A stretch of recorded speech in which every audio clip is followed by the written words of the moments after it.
क्या कर सकते हो, अब जैसी भाग्य में लिखी है वही प्राप्त।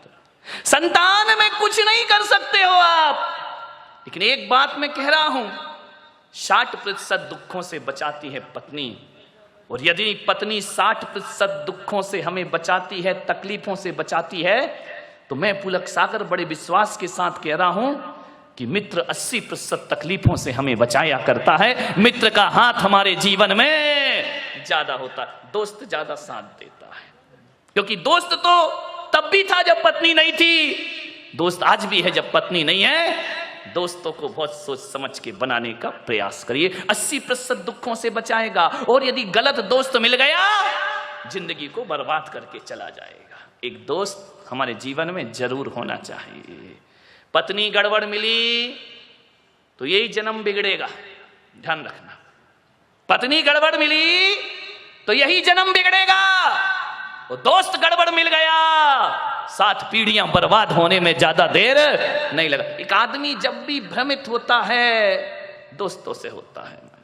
समझना है आपको, दोस्ती इतनी आसान नहीं है। और एक बात याद रखना, दोस्ती के बिना कोई जिंदगी भी तो नहीं है। कोई है यहां पर जिसके कोई मित्र ना हो? है? हाथ उठा, जिसका कोई दोस्त ना हो।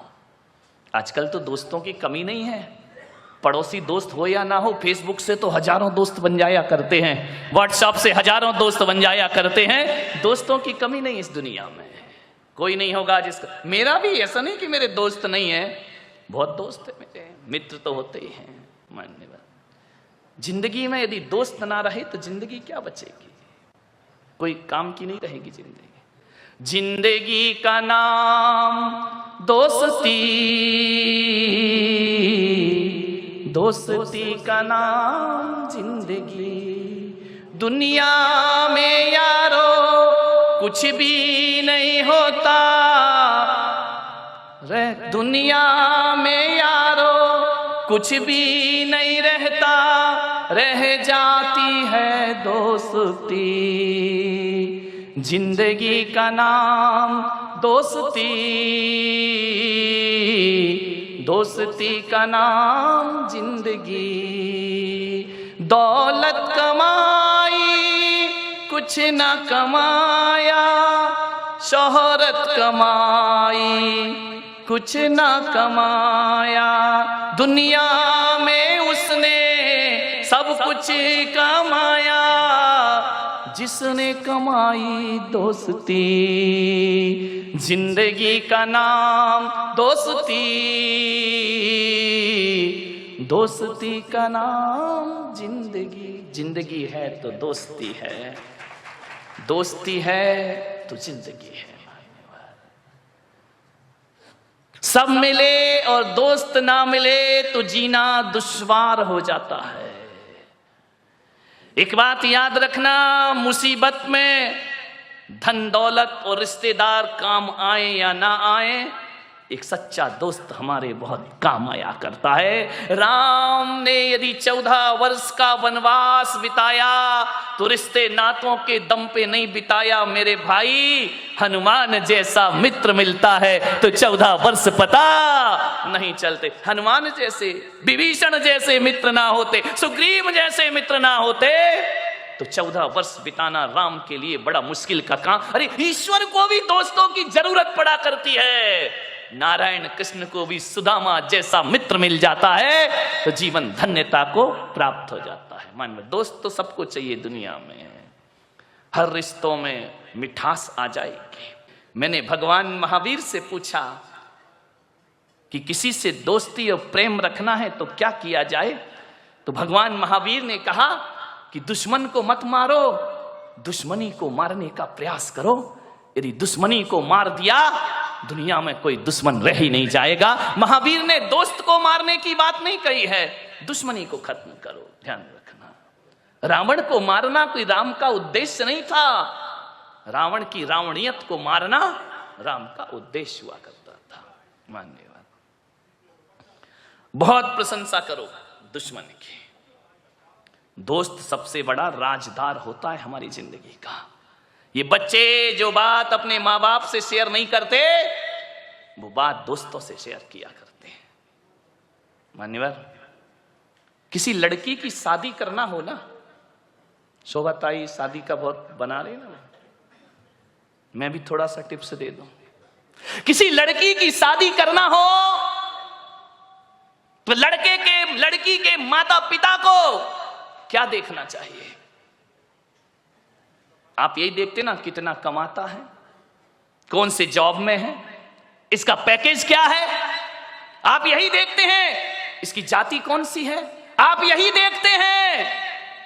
इसके माता पिता कौन है, परिवार फैमिली बैकग्राउंड क्या है। धोखे में आ जाओगे ये सब देखोगे तो। मैं पुलक सागर कहता हूं, फैमिली बैकग्राउंड अच्छा हो तो कोई जरूरी नहीं कि औलाद अच्छी हो। फैमिली बैकग्राउंड दशरथ का बहुत अच्छा था, लेकिन कैकेयी का चरित्र बहुत गड़बड़ था। ध्यान रखिए, फैमिली बैकग्राउंड अच्छा होने से बेटा अच्छा होगा जरूरी नहीं है।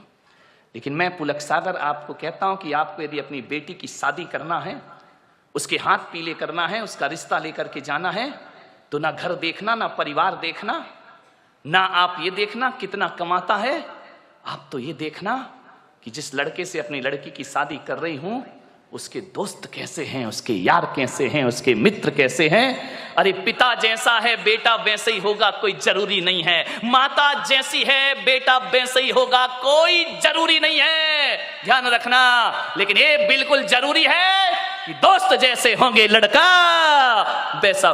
दोस्तों का बैकग्राउंड देखो, आप ये देखो किसके साथ उठता है, किसके साथ बैठता है, कहां जा। माँ बाप से छिप के काम करते हैं लड़के, माता पिता को पता नहीं चलता, और दोस्त सड़कों पे बाहर क्या करते हैं। किसी भी बेटी की शादी करो तो लड़के के दोस्तों के बारे में जानकारी जरूर लेना। यदि लड़का अच्छा होगा तो अच्छे लोगों की संगति में उठता बैठता होगा, वो लड़का यदि खराब होगा तो गलत लोगों की संगति में उठता बैठता।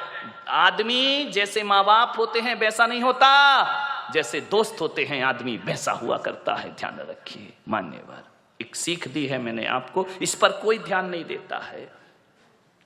आप बताइए ना, एक बेटा सही गलत किसकी वजह से होता है? बाप की वजह से, मां की वजह से नहीं मेरे भाई। एक शराबी बाप भी चाहता है कि मेरा बेटा शराब ना पिए, ध्यान रखना। एक जुआड़ी भी चाहता है कि मेरा बेटा जुआ ना खेले, और एक बेश्या भी चाहती है कि मेरी औलाद इस गंदगी में जीवन ना बिताए। ध्यान रखना। एक चोर ने भी ये सपना नहीं देखा होगा कि मेरा बेटा चोर बने। कोई माँ बाप औलाद को चोर नहीं बनाते हैं, कोई माता पिता औलाद को झूठ बोलना नहीं सिखाते हैं, कोई माता पिता शराब पीना नहीं सिखाते हैं, कोई माता पिता सिगरेट पीना नहीं सिखाते हैं। सिगरेट पीने वाला बाप भी चाहता है कि मेरा बेटा सिगरेट ना पिए। ध्यान रखना। मान्यवर, मालूम है सिगरेट पीना कौन सिखाता है? दोस्त सिखाते हैं। सबसे पहले शराब पीना रिश्तेदार या माँ बाप ने नहीं सिखाया, शराबी बाप भी नहीं सिखाता है कि बेटा तू पी ले। ध्यान रखना। लेकिन सबसे पहले शराब पीना कोई सिखाता है तो दोस्त सिखाया करते हैं।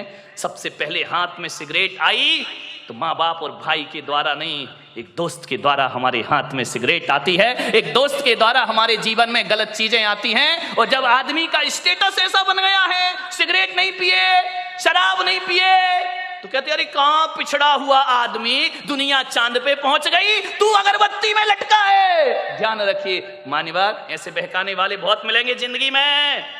मान्यवर, मैं तो कहता हूं यदि बिगाड़ने वाले दोस्तों से तो बिना दोस्त की जिंदगी गुजार लो, वो अच्छी हुआ करती है। लेकिन ऐसे दोस्तों की संगति ना करो जो हमारी जिंदगी को बर्बाद करके रख दिया करते हो।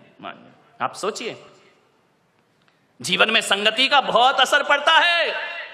एक पानी की बूंद जो आकाश से गिरती है, और यदि वही पानी की बूंद किसी नीम के पेड़ में चली जाए तो उसका स्वाद कैसा हो जाता है मेरे भाई?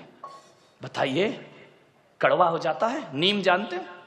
नहीं जानते हैं तो बोलो ना जानते हैं, नहीं तो मैं समझता तुम कुछ जानते ही नहीं हो। एक नीम के पेड़ में चला जाए तो स्वाद उसका कड़वा हो जाता है। वही पानी की बूंद गन्ने के खेत में चली जाए तो मीठी हो जाया करती है। वही पानी की बूंद यदि केले के पेड़ में चली जाए तो कपूर बन जाया करती है। वही पानी की बूंद यदि सांप के मुख में चली जाए तो हलाहल जहर बन जाया करती है। और वही पानी की बूंद नाली में चली जाए तो गंदी नाली हो जाती है। वही पानी की बूंद यदि समुद्र में गिर जाए तो खारी हो जाती है। और वही पानी की बूंद यदि सीपी के मुंह में चली जाए तो मोती बन करके निखर जाया करती है। बूंद एक ही है। ये इतने रूप क्यों हुए उस बूंद के? संगति के कारण से। किसकी संगति करी उसने? मोती बना सीप की संगति से और जहर बना सांप की संगति से। ध्यान रखिए, आज बाप बेटे के रिश्ते अच्छे नहीं हैं, आज पति पत्नी के रिश्ते अच्छे नहीं हैं, आज भाई भाई के रिश्ते अच्छे नहीं हैं, आज भाई बहन के रिश्ते अच्छे नहीं हैं, देवर भाभी के रिश्ते अच्छे नहीं हैं, देवरानी और जिठानी के रिश्ते अच्छे नहीं हैं। मेरे भाई ध्यान रख, क्यों होते हैं रिश्ते खराब? क्योंकि इनमें केवल रिश्ता है, इन रिश्तों में दोस्ती नहीं है। ध्यान रखना।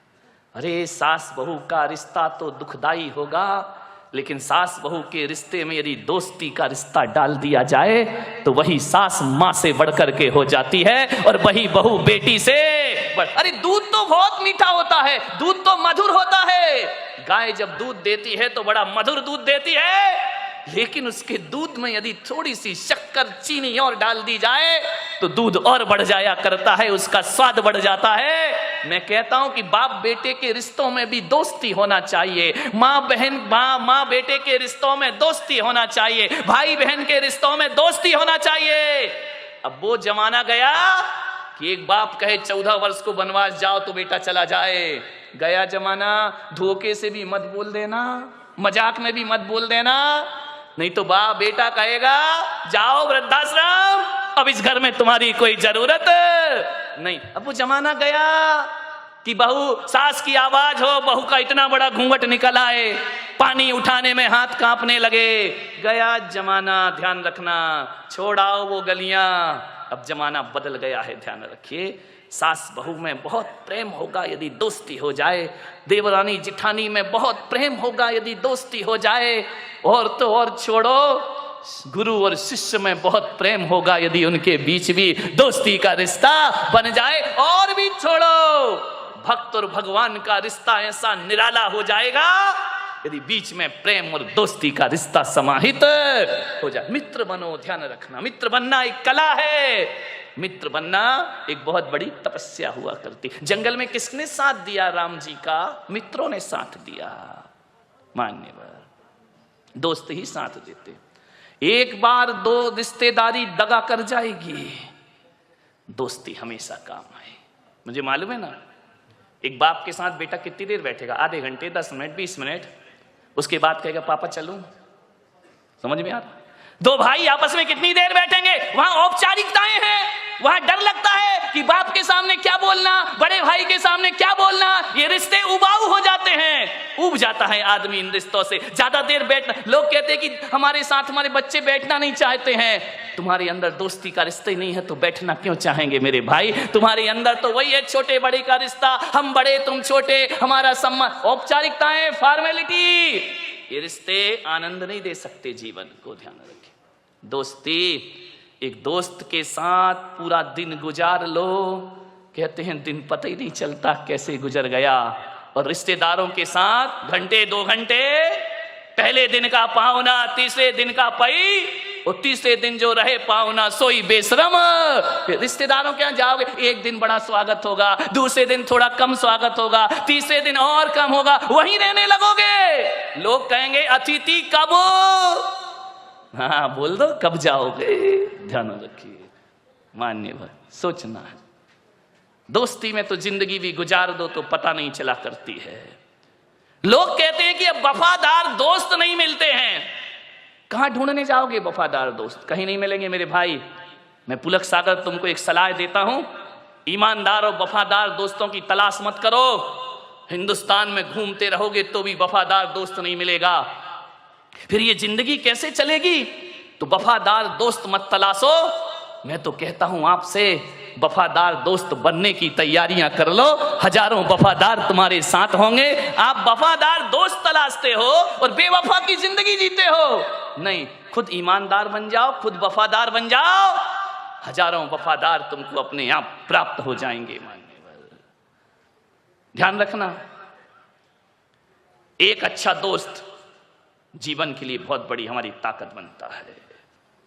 एक ही पर्याप्त है, ज्यादा की जरूरत नहीं है, एक ही दोस्त हो, लेकिन अच्छा हो। खुशियां तो हमारे जीवन में होती हैं, लेकिन दोस्त ऐसा होता है जो हमारी खुशियों को दुगना कर देता है, चौगुना कर दिया करता है। आपको कोई खुशी मिलती है, आप बताओ सबसे पहले आप किससे शेयर करते हैं? दोस्त से शेयर करते हैं। मेरे इतने नंबर आए, मैं इतने अंकों में पास हो गया, मैंने ये कर लिया, मैंने वो कर लिया। हर बात दोस्तों से की जाती है, क्योंकि हमें लगता है कि हमारा दोस्त हमारी तरक्की से जलने वाले नहीं है, लेकिन रिश्तेदार तो हमारी तरक्की से जला करते हैं, रिश्ते नाते वाले तो हमारी ऊंचाइयों से जला करते हैं। दोस्त ऐसा होता है जो हमारी खुशी में हमसे, एक आईने को देखना, दोस्त कैसे होना चाहिए? दर्पण की तरह है। कभी दर्पण को देख, दर्पण, आईना, शीशा, मिरर, समझ में आ गया? कभी देखना ड्रेसिंग टेबल के सामने, दर्पण ऐसा दोस्त है कि जब तुम हंसते हो तो वो भी हंसता है, जब तुम रोते हो तो दर्पण भी रोता है, जब तुम चिढ़ाते हो तो दर्पण भी चिढ़ाता है। जैसा मुंह बनाओ दर्पण वैसा रूप दिखा दिया करता है। अरे दोस्त होना चाहिए तो दर्पण की तरह होना चाहिए कि जब हम रोएं तो उसके चेहरे पे हंसी नहीं, उसके चेहरे पे आंसू आना चाहिए, तो समझना वो हमारा दोस्त है। दुनिया तो ऐसी है कि हम रोएंगे तो वो हंसेगी और हम हंसेंगे तो वो हमारा मजाक बनाएगी। ध्यान रखना, दर्पण की तरह दोस्त बनाओ। दर्पण तुम टूट कर भी झूठ नहीं बोलते, दर्पण तुम टूट कर भी झूठ नहीं बोलते, और हम टूटने के डर से अपना मुंह नहीं खोलते। ध्यान रखना, दर्पण की, दर्पण टूट जाएगा, हर टुकड़े में आपका चेहरा दिखाएगा। दर्पण खुद टूटता है, लेकिन दिखाने वाले के चेहरे को नहीं तोड़ा करता है। वो दर्पण की तरह हमारा मित्र हुआ करता है, शीशे की तरह हमारा मित्र हुआ करता है। मैं आपसे निवेदन कर रहा हूं, कई जिंदगी में ऐसे भी क्षण आते हैं, कल तक जो दोस्त था आज दुश्मन बन गया।